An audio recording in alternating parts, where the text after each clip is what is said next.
Never ready, light it up. Let it breathe, let it show. Art is never really ready if you never let it go. Christian Navarrete to bring new stars in view. The names you don't know yet, but soon enough you will. It's the Never Ready Podcast.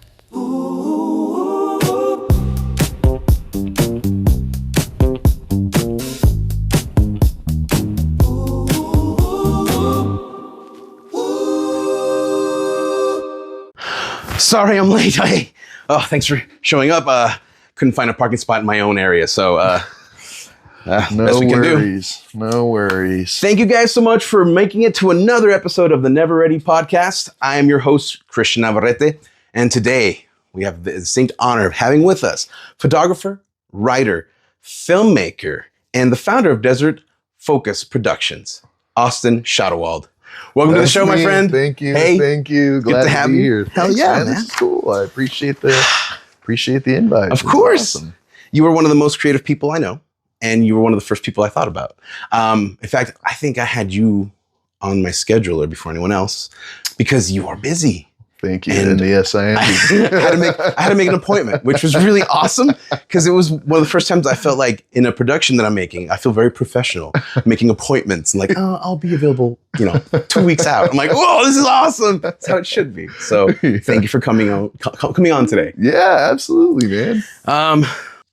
So first of all, you're a creative. Yeah. I've known you because I've seen a lot of your work in the guerrilla film making competitions, Horror Fest, and I've seen you at Desertscape. I believe you might have even had a movie at Desertscape at some point. Yeah. We'll get into that. There's so many things. Yeah. But one of the first we've worked together. And we've worked together. Yeah. We have. But one of the first things I remember you making, and you could have been involved way before this, but was 2019's movie Greg. Oh, yeah. Okay. And what an introduction to the kind of filmmaking that you'd be making. It's very funny. Dan Fowkes, Brittany Hess played the girlfriend of the roommate who was Kobe Sioram. Is that right? Yeah. Yeah. Tell me a little bit about that, because and also, was that one of your first experiences with the film festival? Yeah. So I'll jump back if it's all right. Just a little bit before that. Educate because at the time, so I grew up in northern Utah, like Utah County, and then in 2015, my wife and I, then girlfriend, moved to San Diego, and we lived there for a few years, and then we ended up moving back here and to southern Utah instead of northern Utah. Okay. And at the time I was like, okay, I know I'm going to be moving to St. George. I'm like, what's going on with like the film community? Because in my experience in San Diego, you would think that there's like a bigger film community there, but there's really not. Like anyone who's into film is kind of like going to LA to work in film because it's not that far, Yeah. And so the actual like film community in San Diego is actually like quite small. Like people are kind of doing their own thing. Was it kind of hard to get all together? Like kind of, yeah. It was like there's like different like groups of people doing different things. It's not very farther too, because we're in a small town, right? Yeah, for sure. Yeah, and like I mean, San Diego's pretty like the general area is quite large. So you had a whole bunch of like sort of different groups doing different things, and here, there's a little more organization with like the independent film community. And so when I knew I was going to be moving here, I made a post on the St. George Actors and Filmies page back in, this was 2018. And I was like, hey, I'm moving to the area. Like, who's doing film stuff? And the only reply I got was from Dan Fowkes. He was really? Yeah. And he goes, hey, let's go to lunch. And so I met him at George's, my first time going to George's. Nice. It's one of my favorite places now. It's a great place. And then, we just started talking about film and like stuff we had worked on. And like, it's like, oh, dang, Dan is legit because he's like a working actor and he's doing his own, film productions and stuff like that. And so I was like, okay, this is cool. I'm making a connection here. And then I attended the Christmas edition of the Guerrilla Film Challenge. That year in 2018. Okay. I remember being like, cool. Like there's a group of people here doing stuff. So like you didn't put anything in it, but you actually showed up. And no, I attended because I wanted to see like, a preview. Like who's down here. Right. Like, what is this? And it was kind of like there by myself. I don't think I had met Dan at that point. But I attended. I was like, okay, this is cool. Right. And they actually did it at the Main Street Theater that year. That was before they had shut down the Main Street Theater. Main Street Theater. On Main Street, Yeah, right? yeah. Yeah. It's now the Performing Arts. The Performing Arts Center. Performing Arts Center for SGMT now. But yeah, at the time it was Main Street Theater, and they had it there. And then I think ever since then it's been Electric Theater. That was the only time I think I remember attending there. But anyway, I was like, okay, I'm doing this because this sounds super fun. And then it was the following year, 2019, horror edition. I was like, I'm going to submit something. And I had known Dan. I worked with him on a couple things like over the year, and he had like equipment that I didn't have. And I was like, and he'll act. And he'll act. Yes. So, it's very talented. And he's great. Yeah. And so I had this idea of sort of like brewing, you know. I was like, okay, I want to like this dynamic with like a roommate, and like his roommate's a ghost. Like, you know, it's like a funny concept there. There's a lot that could happen between these two. Yeah. You know. Oh yeah. Characters. Fantastic. Right off the gate, just some really funny stuff. I mean, a ghost roommate, basically, right? Yeah. So talented. Brittany Hess, we don't see enough about her. Like, we don't see her in enough of these movies. Honestly. Yeah, I know. But I remember just thinking, what a great way to start. And then that year, you did get third place for that film, which I was surprised. So, like, yeah, you submit the film, and you're already starting third place. I mean, that's a great way. Like, yeah, you know, that's cool. I love that. How did you feel winning third place, like right off the gate? I was quite surprised because I thought there was a pretty dang good lineup there. Yeah. In fact, Charlie Amstone submitted a film. I think he won an award that year also. I think he won first place actually. Did he year. on that one? Yeah, he did like this one take, like sort of horror movie thing. And I remember like just like the whole lineup of films that day was like really good. Yeah. And I was like, you know, it's my first time giving it a shot. So like, I'm not expecting to win. But anyway, so yeah. Third place, really good. Like, pretty excited about that. And then, you know, you always go up and you give your little speech up there. And that's the worst part, dude. You're never prepared for the speech. No, because you're like, I won. Oh no. Say something. Thank you. And you just want to walk off.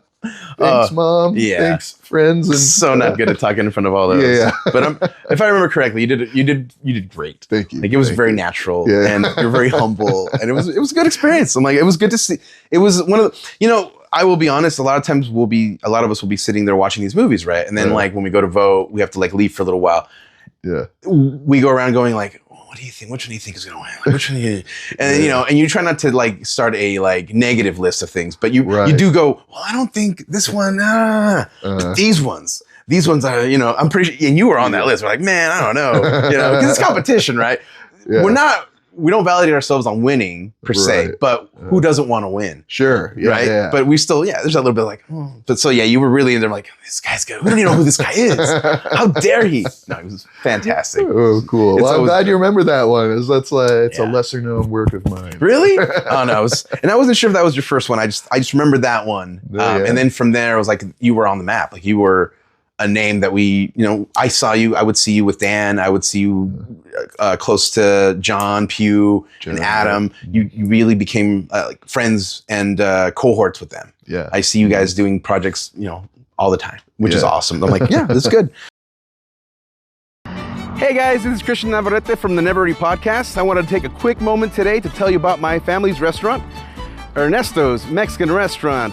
That's right, located here at 929 West Sunset Boulevard, Suite 18 at the Phoenix Plaza in Little St. George. We've been serving the St. George community for over 30 years with some of the freshest ingredients my mother, Sylvia, personally selects herself to make sure that the food is made with lots of love and tons of care.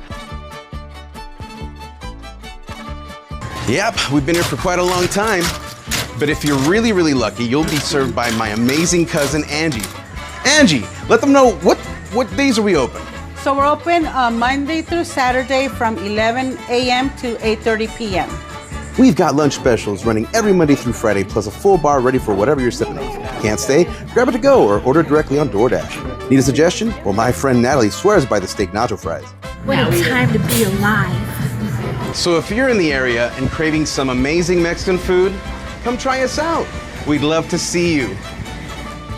Ernesto's Mexican Restaurant, located at 929 West Sunset Boulevard, Suite number 18 in St. George, Utah. You can call us directly at 435-674-2767. So before doing this and you were being interested in film, and you said, you went to San Diego, did you participate in any films over there? I worked on a couple of independent films. So when I was living in San Diego, primarily, I did wedding photography and wedding photography and video. We worked closely with a company that specialized in like beach weddings. So it's kind of a cool gig because we were out there on the sand like every beach weekend. Weddings. And that sounds cool. It's pretty cool. And then I don't know, I kind of through that sort of discovered that like weddings maybe weren't quite my thing. You know what I mean? I was like, I want to do like movies. And so there was one guy that I kind of made friends with over there. He was doing like these independent horror movies. And so I did a couple. There was actually one challenge that was really fun. It was a 5-second horror film challenge. So you would literally make a horror movie 5 seconds. Oh, no, wait. 15 seconds. It was 15 seconds. Still short, but not very much time to like scare somebody. But you'd be surprised there were some really like creative ideas that people would come up with. And so I did that a couple times with him. Didn't win anything then, but it's you still have a bigger market too, like San Diego. Sure. Yeah, more people over there and stuff. But and then we did a feature called Bogey, and it was like about this clown named Bogey, and this girl had visions of like this clown that was sort of like tormenting her, and they're like, no, the clown's not real, and then he was real. That was a twist. It was a real thing. Okay. Anyway, and it was a full length, like a full hour and a half, or was it like maybe an hour 20? It's about an hour and a half. Okay. Yeah. That's awesome. It's pretty cool. So that was I think probably my first like feature film like experience. What year would you imagine this would have been? That had to be, oh man, I would take a guess and say 2016. Okay. I'd have to go and look, but that sounds about right. Okay. And this would have been out of California.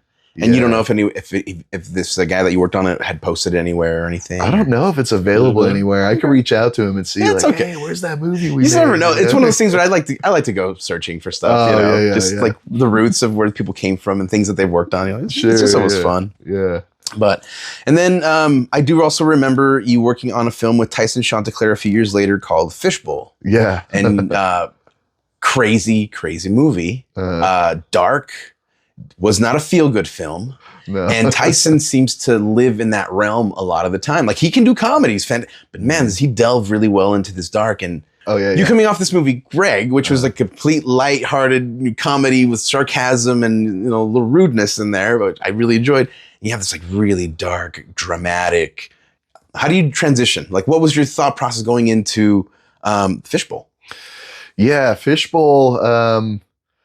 I don't know if I have a good answer for that. I think I sort of like to explore different things. I like comedy to me for whatever reason like comes a little more naturally. I guess like I can think of jokes, things that I want the characters to say, or like humor, like visually and things like that. And then Fishbowl.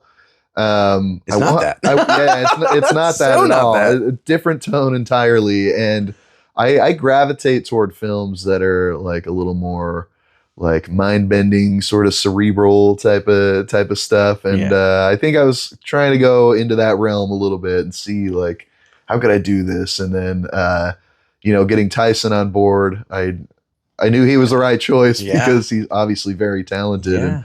And so I don't know if I have a good answer. I was just like, this is just an idea I have and I want to give it a shot. No, so the reason I ask is I delve in comedy almost predominantly. I do love the drama, but my mindset is, man, there's so much negativity in the world, like in real life. And anytime I think of something really dark and dreary to write, like I write the hell out of it and I enjoy writing it. But then when I actually go to like, am I going to put this together? I'm like, but who's going to feel good about this? Who's going to laugh about that?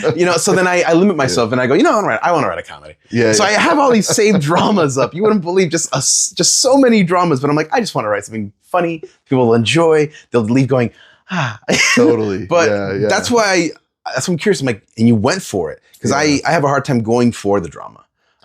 People are saying these are good things, but I'm afraid of not getting the laugh. Yeah. You know, and you went for it and there was no laugh. I don't remember there being much funny in this movie. Yeah. It is gut wrenching and but it's really impactful. Yeah. Like it's just so much, I don't know. I really looked up to it just like in that sense of like, man, I should just do it. I still haven't done it, but I will. One of these days I will. I promise I will. Yeah. If you get a wild hair, give it a shot. Yeah. Yeah. And that's the scary thing is it's like, how seriously are people going to take this? You know what I mean? It's like, how can we ease into that like tone? You know, how do you set the tone to where, you know, people are feeling that it's supposed to be like this type of movie, you know? And so... And you only have 5 minutes to do this. Yeah. For this particular project. So and that's the challenge too. Yeah. And with that, I'm always like, okay, like we got 5 minutes. So, and you know, the rule of thumb is like 1 minute or 1 page of screenplay equals 1 minute of screen time. And so I'm always like, I'm going to write 3 pages and then you can stretch that out if you need to, you know what I mean? That is such a great tip.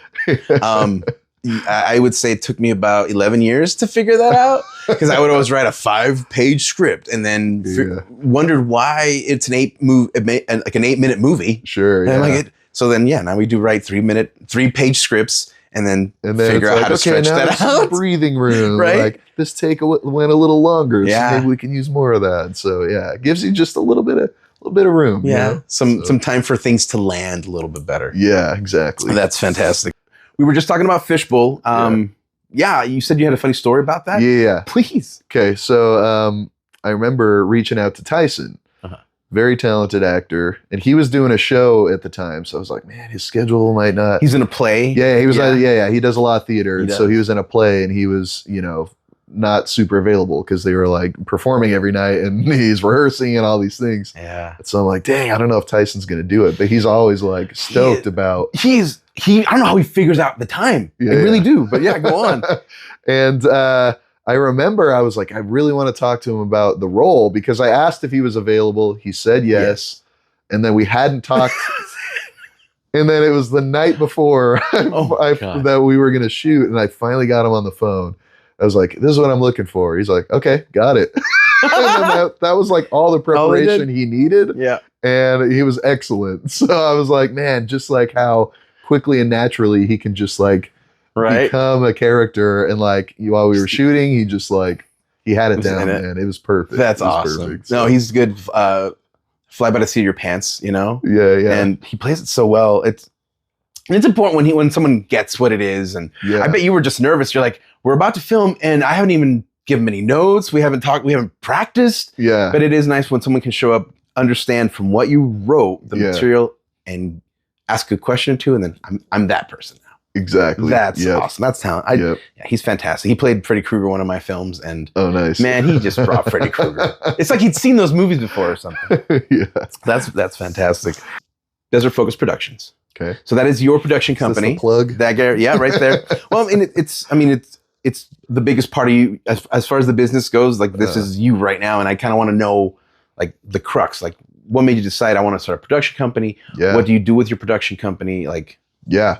Tell me. Sure. Inform me. So, what's funny is like I never saw myself becoming like a business owner, you know what I mean? I kind of got thrown into it. So like a little bit of background about that is I was in San Diego doing the wedding thing. And when we initially got hired on with them, my impression was that like I was going to be like on their payroll. And they were like, oh, no, we just want you like as a contractor and we're going to give you business. And I was like, at first, like, no. Like, I need to count my hours and how much money am I going to make and, you know, all that stuff. And they're like, no, we'll give you plenty of business. Don't worry about it. But like, you're your own thing, basically. Okay. I don't know exactly why, tax purposes, whatever.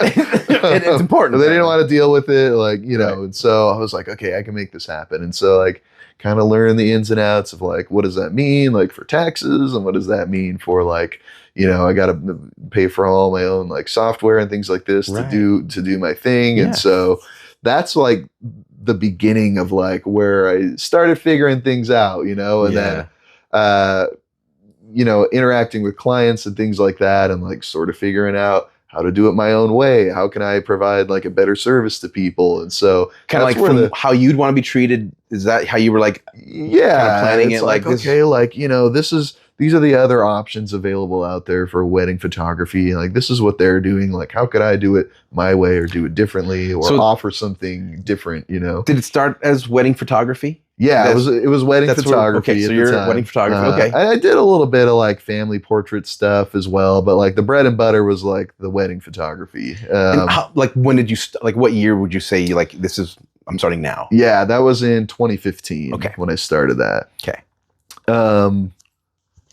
And so over time, like, just that mindset sort of just was like fostering a little bit, and like, and I wasn't making any attempt to do like any marketing or anything like that. I was completely relying on the business coming from this other company that was, referring their clients to me, which like, it was working out. Yeah. It's paying the bills. We were really enjoying our time in San Diego. It was just me and my wife at the time. We're like going and doing fun stuff, and like the bills were being paid. How could I complain? Right. And then we made the decision to move to St. George. The reason we did that is because my wife was pregnant with our first daughter, and we were like, we want to raise our kids in Utah. We love Utah. We have family here. Like, let's go back to, let's give St. George a try. Right. You're like, I liked it there. You want a place where maybe your kids can grow up in a similar situation, I guess. Yeah, exactly. Yeah. Safe. And like I said, like my parents live here in St. George, and it's nice to, have family nearby. Yeah. Yeah, definitely. Grandma wants to be grandma. So, we love that. We love grandmas. Yeah. We love parents. Yeah. We do. Thumbs up. Let's applause for the grandma. Oh, they make a lot of things possible for us to make things possible. Yeah, for sure. Yeah. And they're giving a lot of love to the kids. It's you can't beat it. So that was a big reason for us to kind of come back here to St. George. And I remember coming back, and I'm like, man, I don't want to get another like 9 to 5 or anything like that. I don't want to work for someone else. Yeah. I just like, I don't really have a desire to do that. Like, I can figure out how to make this work here. And so it started out just doing like whatever would come my way. Okay. You know what I mean? Like, and not just I weddings, got a camera. What do you need filmed? Graduations, like anything? Or? Yeah, anything. Okay. Graduations. I filmed like a rave that was here one time, which was like, that's cool. I've never been to a rave, but that was a cool experience. Yeah. And then like, man, I filmed a funeral with Dan one time, and like Dan Fowkes? Dan Fowkes. Okay. Yeah, we did some. I did weddings here, just like kind of a little bit of everything. Yeah. And then I had a connection with a guy. So my mom was doing real estate here at the time, and she said, "Oh, I know this photographer guy. He's looking for help. Why don't you go meet up with him and see what that's about?" So cool. It's kind of a similar situation where he had his company, and he was like, if I get jobs, I'll give them to you. You can go photograph this house. And then he sort of taught me like how to shoot a house and like how he approaches, real estate photography. Yeah. And that's kind of the birth of like mainly what I do now. Right. Because what we do is media for primarily real estate agents, and we still work with like small businesses and stuff like that also. But real estate is like what I'm doing every single day. And so I'm taking pictures of houses. We do like those 3D tours. We do drone photography and video. And that's kind of where our focus is right now. And I've seen the promos. I just wanted you to put it in your own words, and that's basically it. Yeah. So you've been doing this since 2015. You've had the production, the company, right? Yeah. And then once you came into Utah, this is when you met up with, what was this gentleman's name, or can you even say his name? Or should we his name's Michael Bush. Yeah, okay. He's not. He's got another company now, so I feel like I know Michael Bush. He's local, right? He's a local guy. I don't know that he's doing photography much anymore. He owns another company that's.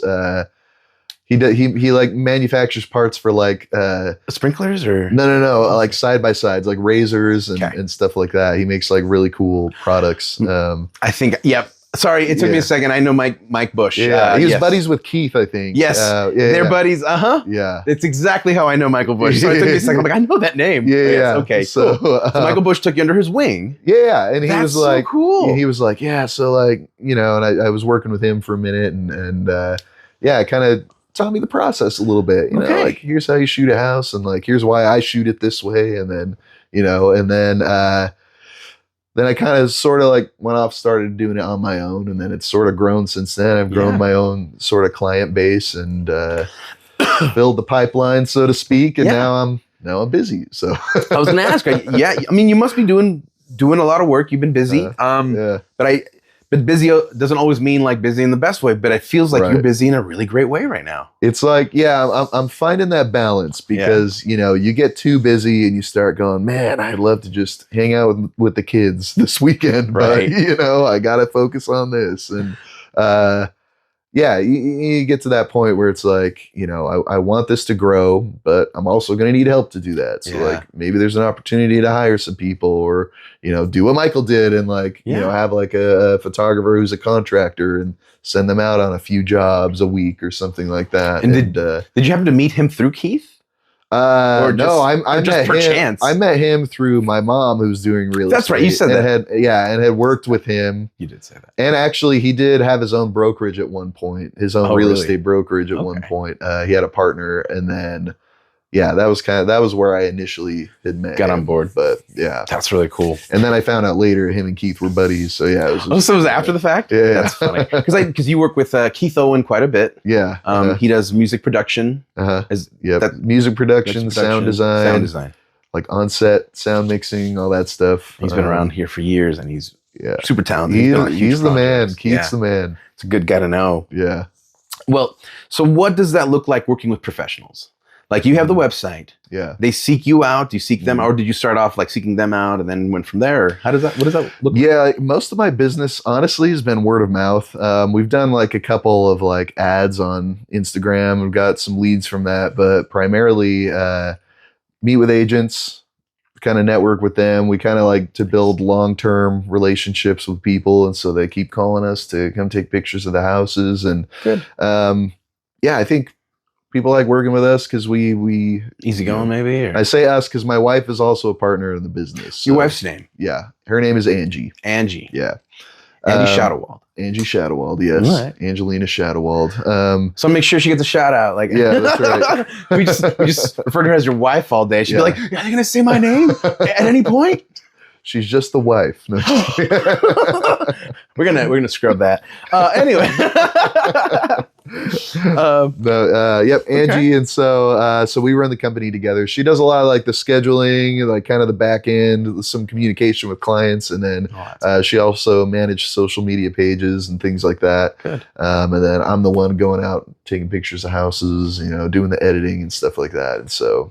Do you really enjoy working with your wife, like having her as a partner who helps you like create this business? Yeah, sure. I mean, it's not without its challenges, of course. But I mean, me and my wife get along really, really well. We've always had a great relationship. And so, I feel like we work really well together. And, we have different skills that sort of complement each other. Yeah. And so it works out nicely. Oh, that's wonderful. Yeah. That's a good marriage. Yeah, it's like a marriage and work too. I love that.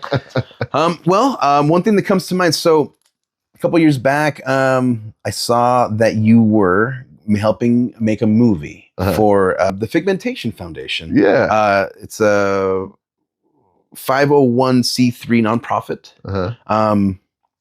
It's located like Ivans and Vail, like in the area. Like what do they do? Like exactly? They work with kids who sort of have life-changing sort of trauma, disabilities, things like that. Okay. And they sort of make them the hero of their own story. And my experience was that we did that through film. And so Scorpiation was the brainchild of a 12-year-old boy named Alex. Exactly. So the process was he kind of created his own superhero story, and then we kind of brought it to life. And so that was a really, really cool experience. Yeah. Full-length feature film, or this one ended up being, I can't remember the length, but it's a short film. I want to say it's like 15 minutes or something like that. So okay, cool. 15 minutes. How did you become part of that process to work on that movie? Oh man, how did I get involved? What a question. Well, I had met Jeremy and Jackie, who are the co founders or co-founders of Figmentation Foundation. Okay. And I met them through Dan Fowlkes. Okay. And my first experience with them actually was we went to FanX in Salt Lake. They had a booth there, and so we did some pictures of kids and people coming through who were stopping in the booth. And like so you were promoting Figmentation. Yeah, we were promoting Figmentation, Foundation. and then they had a big, really cool like dragon that Jeremy had made. She's very talented. She does a lot of like wardrobe design and things like that. This is Jeremy Lynn Bird? Yeah, Jeremy Bird. Jeremy Bird. Yeah, she's a very talented person. Okay. Worked with her on a few different things actually, but that was when I had first met them both. And then from there, I told them that I would love to help on Scorpiation. I think that was like, it was sort of early in development at that time. Uh-huh. They were like, we know this kid. We're probably going to work with him. His name's Alex. We know, this kid named Alex, and we were probably going to work with him on this idea. And I'm like, yeah, let me know. Like, I'd love to be involved. And I didn't know in what capacity that was going to be at the time, Right.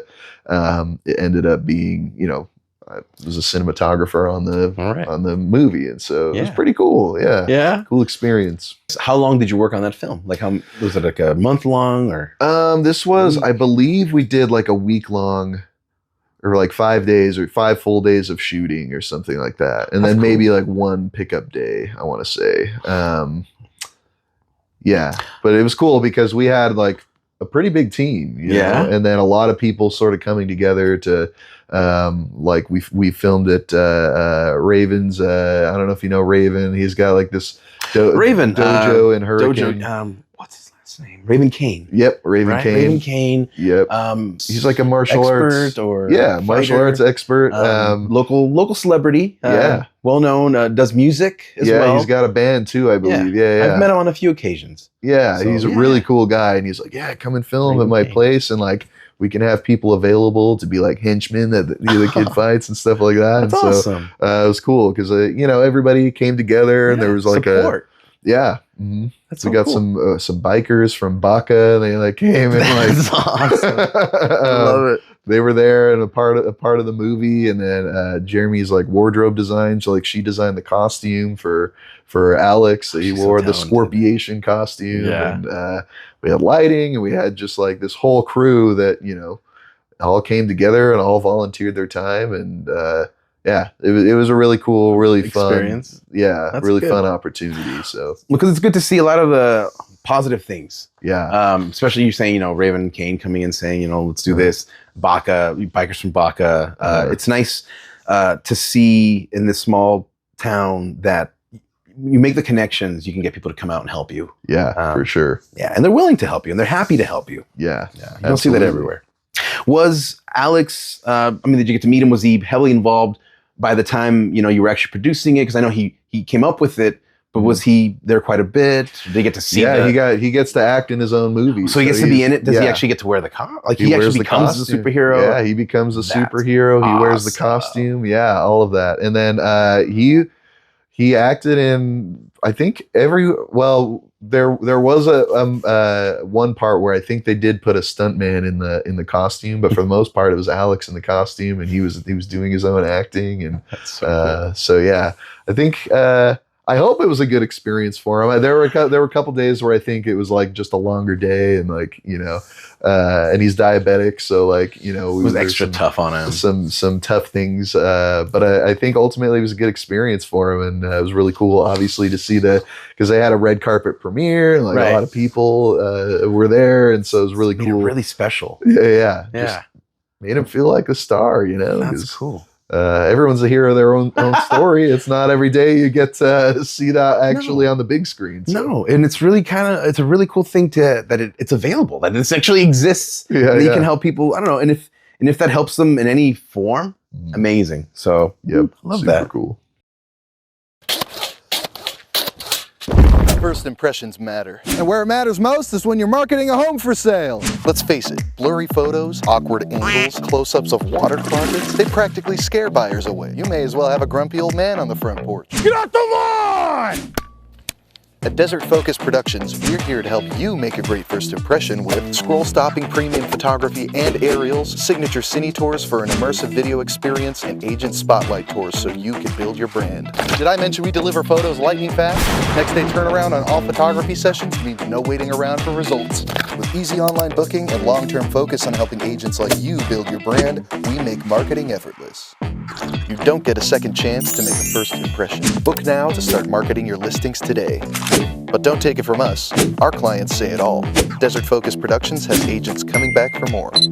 Picture your property sold. Book online now.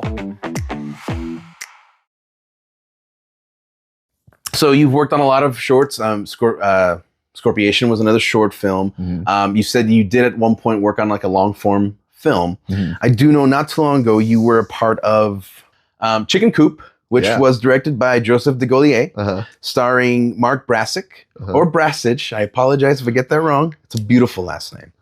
Monica Moore-Smith and Anoa Kershiznik, I believe it is. Yeah. And you were the cinematographer in that one.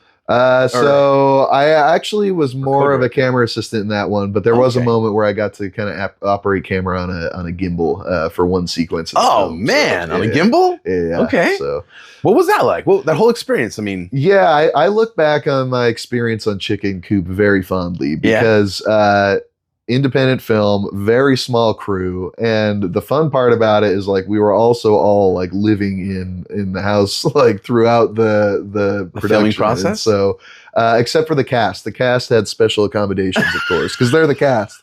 But the crew, we were all in this house. Just they could eat whatever's in the chicken coop. Yeah. Exactly. That's it. Okay. Anyway, close knit group of people. So it was like we would wake up, we'd start on the movie, and then once we were done shooting, we'd all hang out, go to dinner, or make dinner at the house, play games, So it was cool. It was really fun. How long did you shoot?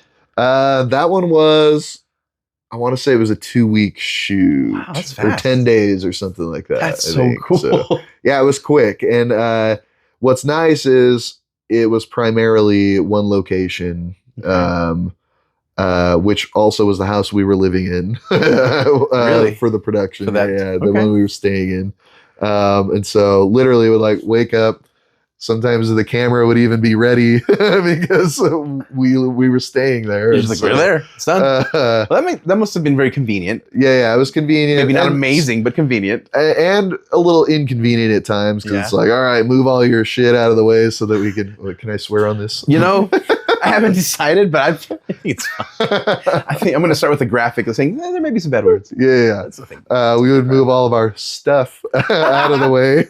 Like if you were shooting like that corner, you put everything in this corner. Yeah. And then you're like, all right, now we're going to shoot this corner. And then you have to move it like, all right, move everything. Yeah. And so like the night before, after we were done shooting for the day, we'd go, okay, tomorrow we got to film in this room and this room. So we got to clear it all out. Nice. So it was like kind of planning ahead. Yeah. And Joe's very organized with his filmmaking. He's got a structure and he's very, like he's punctual. Yeah. He's got his shot list and he's got it very organized. And so the whole process was very smooth when it came to, production. And of course you run into bumps along the way and stuff. Yeah. You can't prepare for everything, but as much as you can be prepared, that's Joe. Yeah. So that's awesome. Anyway, super cool, super fun, great group of people. So it was a great time. I love that one's actually available on Amazon.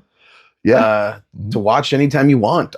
Definitely would suggest you give that one a look at. I think that it's great that we have a place that there's places where we can show our movies. And Amazon is like a well-known place, and as long as you don't mess things up, that you're allowed to put stuff on there. I think that's great. Yeah. So I like to be able to say, oh, this movie that you worked on here in you didn't work in St. George. Where did you work on that movie? That was in Utah, in Ogden. Actually. In Ogden? Yeah. Yeah, bigger city. But it's still nice to know, like, this movie you worked on in Ogden is actually on Amazon Prime right now. Yeah. I love that. And you get to see your name in the credits and everything. And it's pretty cool. I love that. Yeah. It's really cool.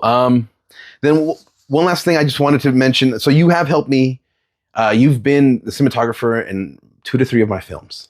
Yeah. Thank you. Of course, anytime. I love writing, but I'm not the camera guy.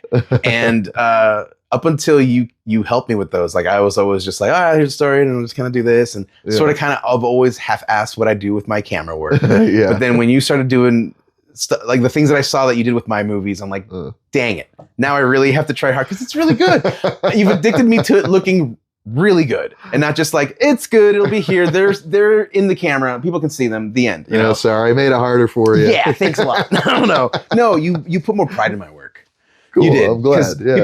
People would come up to me and they would say like, "Wow, before this movie, your other films didn't look that great." Yeah. And I'm just like, "Thanks. Yeah, I didn't shoot this one." Yeah. But no, you do really good. And you're quick, and I guess you take a kind of like improv where you can pick up on, hey, we need to do this. And you're not in the weeds of like, well, should it be exactly like this or should it be like this? You basically like, give me an idea. Okay, I got it.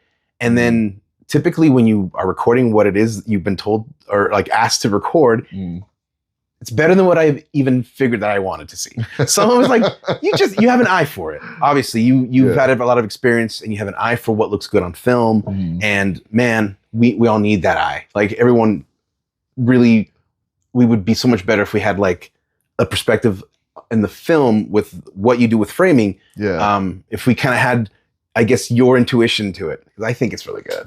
And you've taught me quite a bit just in trying to be better. Yeah. What I do. So. No, I'm glad. Yeah, and that's cool because I think that's one of the cool things about the Gorilla Challenge, though. And I've heard Adam and John talk about it as well. Is that they want it to be an opportunity to sort of figure out how you can become a better filmmaker. And often that's just finding people with skills that you might not have, you know? And so if I can be that missing piece for somebody, like I'm happy to be there, you know what I mean? Because there are a lot of great storytellers who, maybe they need somebody to take over the camera stuff or something like that. And so Dan actually did something similar to that, which basically like, I could just put something together and he's like, I want to work on this because I'd rather have a story, but I want to get people who would film it really well to back me up, because he doesn't want the pressure of that part of it. But the pressure of writing is pressure enough, for some people. Exactly. Some of us have that, I don't want to say control, but we really just like, we want it to be our baby.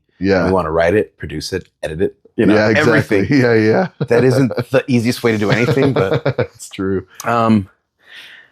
2022.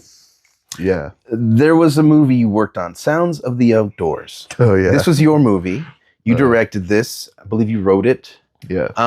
There was a lot of improv, and you asked me to be a part of it. So thank you. Because this actually kind of changed my life, without you knowing, maybe, because I got to meet Chewy Lockhart on that. Oh, okay. And Chewy Lockhart is prominent. That's interesting. I thought you guys had known each other before, but we knew each other, but I never had actually hung out with him. Oh, gotcha. And okay. We hung out on the shoot, and I fell in love with the man. And so cool. I want to say that maybe the feeling might be mutual, but I can't go that far. I can't speak for Chewy. But I do know that immediately I was like, man, I want to hang out with this guy. And unfortunately, right after that movie, he left. He moved. I know. I had all these years to be his friend, and he leaves. So. But he comes back, and we've talked, and that's cool. But he's that movie. Okay, so it's you directed it. It's a Chewy, myself, Hunter Abarca helped out with some of the voiceover, right? And he also moved great away. Director as well. He also moved away to, I wouldn't say bigger and brighter things, but big things. Yeah. He's got some big projects. We had Jessica Staples in that as well. Yeah, Jessica. Yeah. And we also had Caleb Christensen. Yeah. They were so you get to see Caleb, Jessica, and you get to see a little bit of Chewy, and the rest of us are the voice ones. The voice, yep. I had the most fun just making up the stuff that these three drunk friends out in the middle of nowhere would just be talking. Man, what a fun time. Thank you so much. It was so fun because I just remember we went and recorded you guys out in the desert.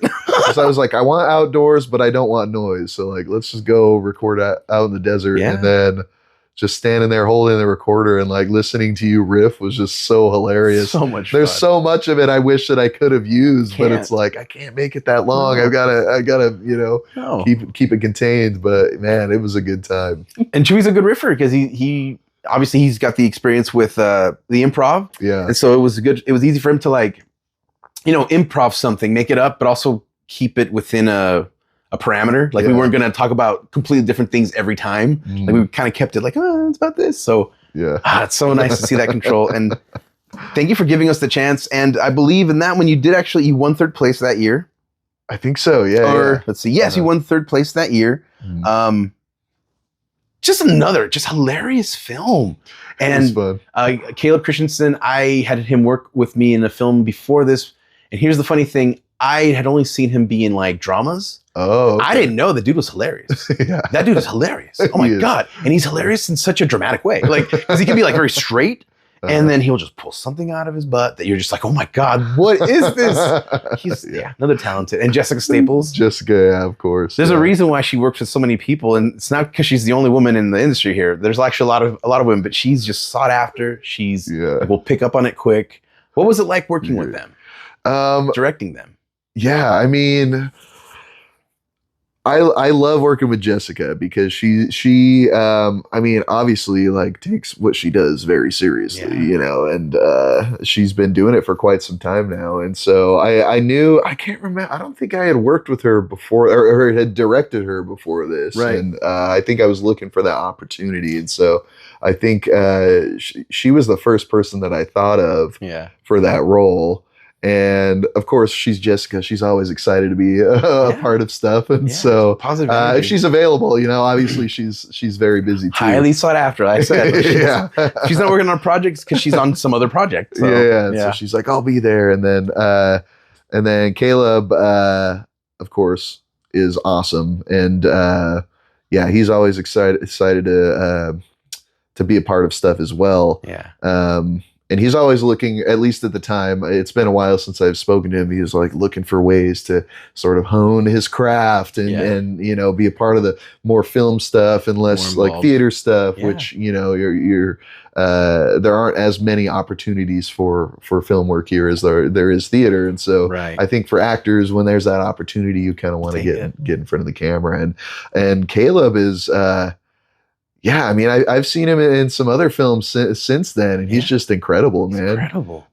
Again, whether it's drama or comedy, like he's doing great. I heard he was in some sort of HBO Max thing coming out. Oh, really? I didn't know that. A couple years back. I'm not sure what it was. And it's like, it's a thing that you hear about. You don't talk about it out loud because, you know, you don't want to curse anybody. This won't curse anyone. I'm so sorry. Sorry for all the superstitious people out there. But if it does happen, you'll know who to blame.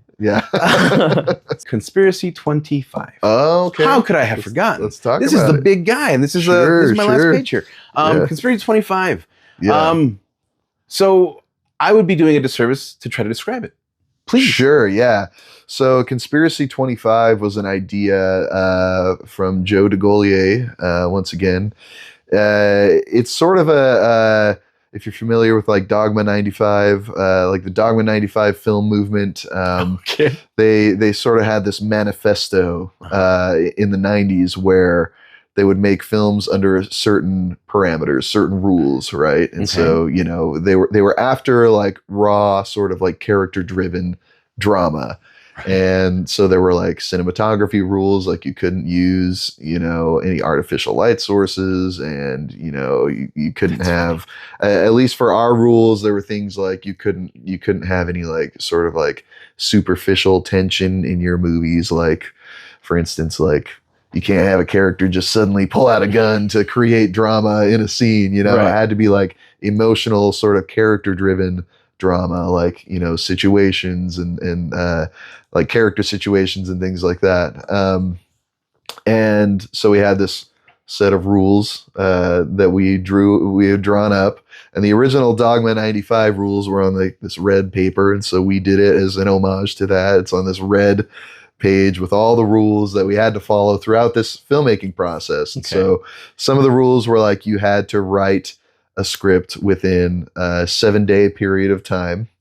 And the way that we did that actually is we split it up into 2 weekends, and we went and stayed in this, it's like this geodesic dome over with the windows. Over near Cove Fort. Oh wow. And so we drove out there, middle of nowhere, dome, and we just put our phones away we did, like I said, 2 weekends. So first weekend was like, I think, you know, 3.5 days, just writing just a bunch of stinky, smelly writers in just in this dome.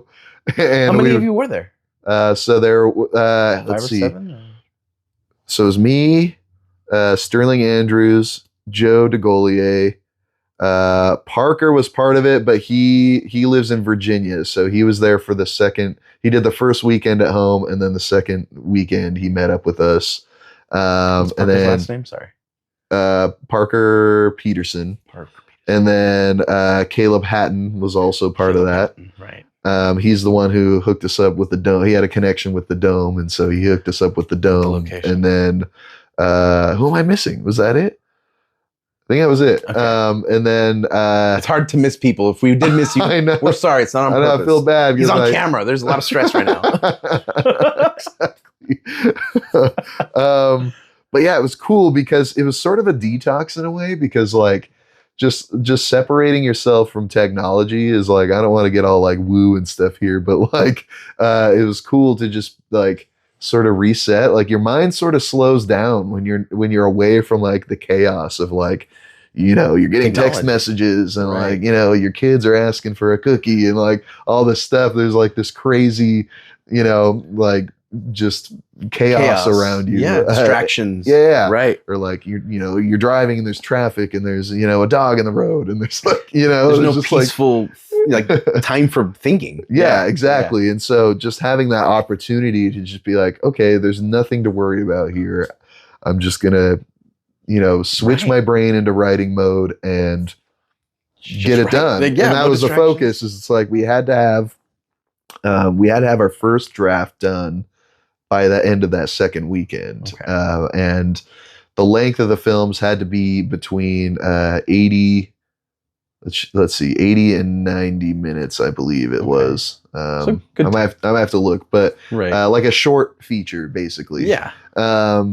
And most of us came out of it with a finished script. And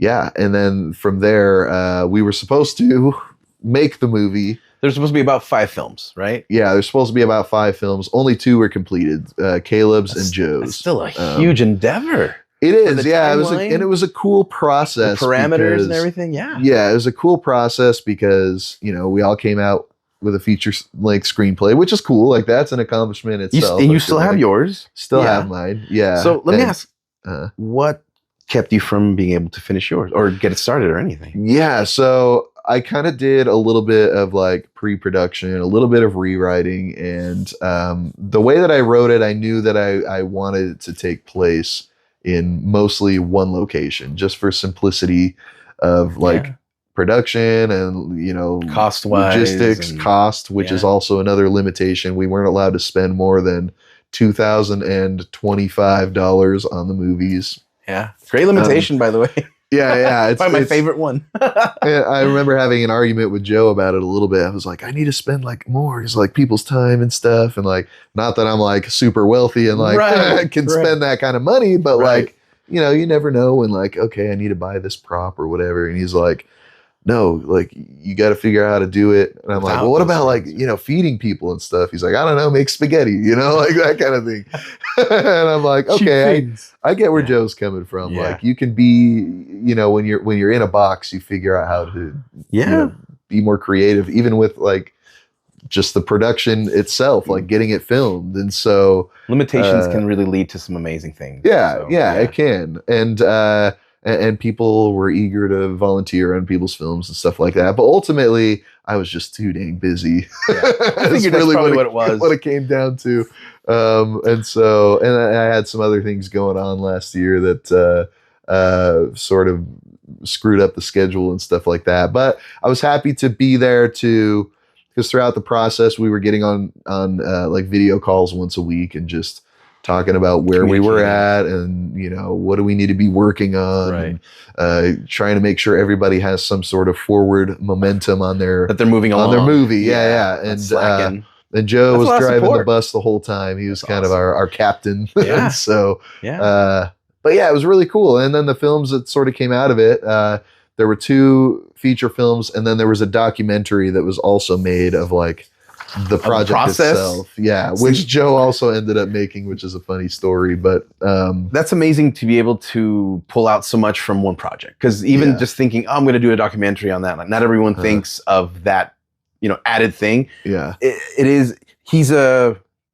disciplined. He's very disciplined. Absolutely. I've met him a few times, and he's helped me out a few times, and I've helped him out once a year, and I really like his style. Like he's awesome. So he's a cool dude to know, for sure. to work with. So love that. And he just loves the creative process, and he and I we have similar philosophies on filmmaking to some degree. Like we've had a screenwriters group also in the past where like I think Joe would agree that like the screenplay is the most important piece of your film, because that's your blueprint. If you don't have a good blueprint, you're building off of potentially crap, you know what I mean? And then everything else is going to be crap. And so I highly value the screenwriting process when it comes to filmmaking. But anyway, super fun project. Even though I didn't end up making my film, who knows? Maybe one day I was going to say, pull it off the shelf and dust it off. I was wondering if we were if you'd think that it was a well enough screenplay where you're like, I still want to do this at some point. Yeah, for sure. And that was another thing that kind of held me back, was that there were parts of it that I really, really liked, and there were parts of it that I didn't like so much. And then I sat down, tried to write it, and I just kind of felt like there was one point where I was just like, I hate this script. Like, I can't make this movie. And that was also something that held me back. But, looking back on it, I've read it again since then, and I was like, there are some good qualities about this. Yeah. I think with a few rewrites, it could be something good. Spoken like a true screenwriter. Yeah. I don't think I've ever met someone who I consider would actually be a screenwriter that writes something and says, "Here, it's done, ready to go." Yeah, do it. It's like, I like this, I'm gonna throw it away. Or I'm gonna put it away for a while and come back to it and make it better. It's like, but it was amazing. No, it's gonna be better. Yeah, so, exactly. That's the cool thing about writing. You can just keep working on it until your fingers fall off or whatever. And that's exactly what the idea here is. That you could keep working on it. You keep polishing it. You can make it as perfect as you want, but it's not going to be art until you finally let it loose and show it to someone. Exactly. You got to figure out a place. You got to figure out a place to I guess release it. Yeah. Even if you never feel ready. So exactly. Yeah. Perfection is the enemy of creativity in a lot of ways. So. You're telling me. All right. Well, we're coming down to the finale of the show today. We've had here with us today, Austin Schadewald. DesertFocusProductions.com is your website. Yes, sir. We can find, the business professionals can find you there. And do you have like a forum where you can like answer questions? Anyone, like obviously your email and things like that, so you can answer questions there. Yeah. Phone number's on the website. You can text, call. And then we have a contact form if you prefer to do the email thing and all that. And that works too. Perfect. And yeah, wonderful. I've got a few more questions to ask you, so I'm definitely going to want you to come back. I know you've got so many things you got things in the works. I do. Then a lot of those things are going to be hushed for now. I'll give us a preview of something for later. But Austin Schadewald, it's been such a pleasure to have you on here today. My name is Christian Navarrete. This has been the Never Ready podcast. I can't wait for you to come back. Thanks, man. Yeah, it's dude. been fun. It's a pleasure. You guys all have a great day. We'll catch you later. Take care. Never ready, light it up. Let it breathe, let it show. Art is never really ready if you never let it go. Christian Navarrete to bring new stars in view. The names you don't know yet. But soon enough you will. It's the Never Ready podcast.